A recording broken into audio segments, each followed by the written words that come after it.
우린 말이 아니야. 사람은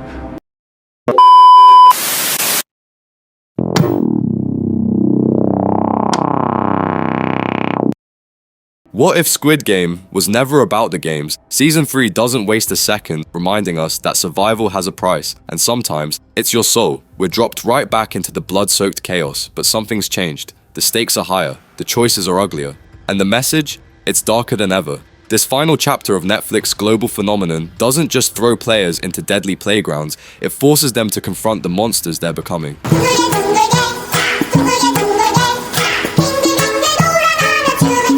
But here's the twist. The most terrifying villain this time might be someone you once rooted for. From brutal betrayals to one of the most disturbing twists in TV history, Squid Game Season 3 dares to ask, what happens when you've lost everything except the will to win?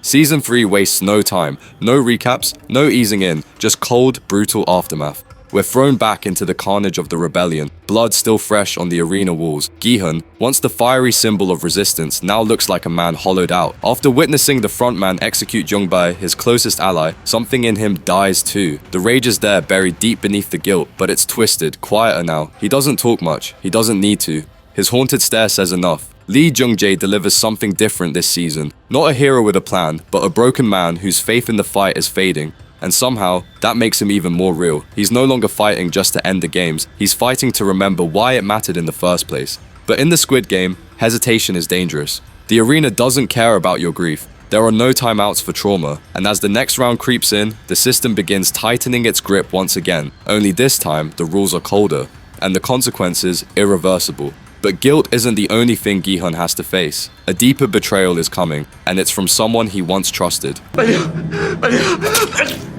Gi-hun isn't just grieving a comrade, he's replaying every second of that failed rebellion. And at the center of it all, Dae-ho. Once a quiet, even likable presence among the players, Dae-ho had promised to secure more ammunition during the uprising. Everyone counted on him. But when it mattered most, he vanished. No backup, no bullets, just silence. And that silence got people killed, Jung-bae included. The betrayal isn't loud, it doesn't come with dramatic music or screaming, it settles in like rot. Gi-hun doesn't lash out right away, instead he watches, waits. And when he finally confronts Dae-ho, it's not with fury, it's with disbelief. That's what makes it hit harder. Dae-ho, cornered, tries to justify it. I did what I had to, he says, voice trembling. But the game doesn't care about excuses. And Gi-hun, he's not looking for an apology. He wants to understand how someone who once stood for something could fold so easily.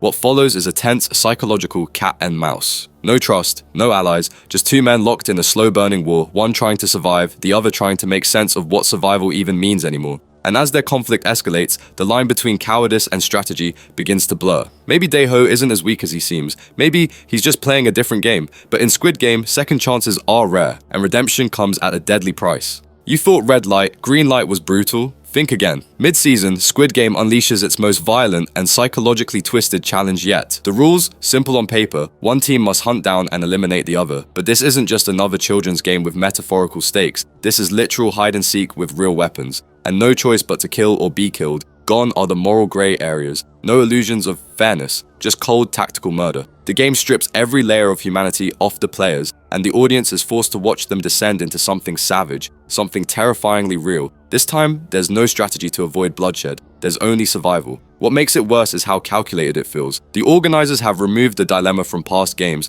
where players wrestled with impossible decisions. Here, the decision is made for them. They're tools now, puppets acting out violence while the system watches with glee. And yet, in the middle of this chaos, heartbreak finds a way to creep in. Friends are forced to betray each other. Moments of mercy turn into fatal mistakes. You start to realize even the players who want to do the right thing don't stand a chance. It's a gut punch that echoes the emotional trauma of Season 1's Ganbu, but with even fewer illusions left intact. I'd rather drink with my footstool than with you. Just when the players seem to hit their breaking point, the real monsters finally step into the spotlight. The VIPs, once shadowy figures whispering behind gold masks, are now front and center. And what we see is grotesque. Not in the way you might expect. Not terrifying, not powerful, but painfully cartoonish. Their presence is like a glitch in the tone of the show, a jarring injection of forced theatrics into a world that already bleeds with realism. The VIPs laugh too loud, talk too much, and explain what we already know. Their absurdity kills the tension, like spoiled rich kids playing war with human lives. What could have been a sharp critique of the elite turns into a farce. Their lines feel cartoonish, clashing hard with the show's grounded tone, And yet, beneath the circus, they still hold all the power. When Gi-hun gives birth mid-game, they don't flinch. They coldly vote to enter the newborn as a contestant. In that moment, Squid Game crosses a line. The baby becomes a symbol, a chilling reminder that in this system, not even innocence is safe. It's one of the most disturbing moments in TV history. A newborn baby entered into the Squid Game. At first, it feels absurd, but the longer you sit with it, the more horrifying it becomes. The baby isn't there to play. It's there to represent innocence being consumed by the system. Gi-hun, the mother, has no say. The game absorbs her child like it does everything else. Coldly, without remorse. A crying infant becomes entertainment for billionaires. And the scariest part? It's not the thought of the baby dying. It's the thought of her surviving. Growing up in a world where cruelty is currency and compassion is weakness. Players turn on each other. Some want to protect her, others see her as a threat. The arena becomes something darker, a battleground for the future's soul. And while the VIPs cheer and raise their glasses, we're left frozen.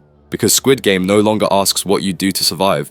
It asks, what kind of world are we surviving for? But the story's not over. One final showdown remains, and this time, it's personal. All roads lead to this. After 3 seasons of betrayal, survival, and soul-shattering loss, Gi-hun stands face to face with the one man who might be more broken than him. Myung-gi, the crypto king turned cold-blooded tactician, and father of the baby. It's the showdown nobody expected, but it hits like destiny. Myung-gi isn't evil in the traditional sense. He's not chaotic. He's calculated, the type of man who smiles while justifying cruelty as logic, a survivalist who's traded morality for math, heart for algorithm. And now, with his child on the line, he's become something even more dangerous, a man who thinks the ends always justify the means. Gi-hun, on the other hand, is fighting for something less tangible, redemption, closure, a final stand to prove that even in hell, humanity can still matter. But there's a problem. He's tired. Empty, haunted by everyone he couldn't save, and Myung-gi knows it. Their duel isn't flashy, it's slow, brutal, suffocating, a mix of physical exhaustion and moral warfare. Every punch feels like a question. How far are you willing to go? Who deserves to live? What if you both don't? The camera doesn't cut away. It lingers on broken noses, trembling hands, blood pooling on the concrete. It's not about choreography, it's about collapse. And then, just when it seems one of them is about to land the final blow, the baby cries.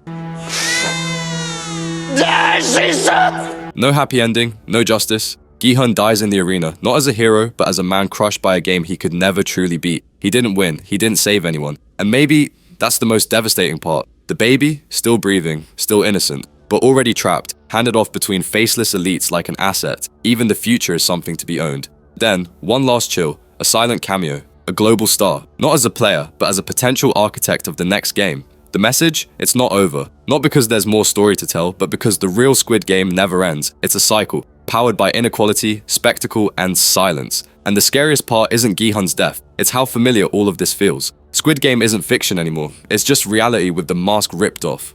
Squid Game to Season 3 isn't perfect, but maybe that's the point. Its rough edges, its uncomfortable twists, its refusal to give us the closure we crave, all of it serves a purpose. It holds up a mirror, not just to the characters, but to us. Why do we keep watching? Why are we so drawn to stories of survival built on pain? Because deep down, we recognize the game. Whether it's the rich gambling on the poor, systems rewarding cruelty over compassion, or people forced to make impossible choices just to stay afloat, Squid Game reflects a world we already live in. It exaggerates it, yes, but only just. And that's why this final season hits so hard. Beneath the violence and spectacle, it's not just entertainment, it's a warning, a question, and a challenge. What would you do to survive? And who would you become in the process?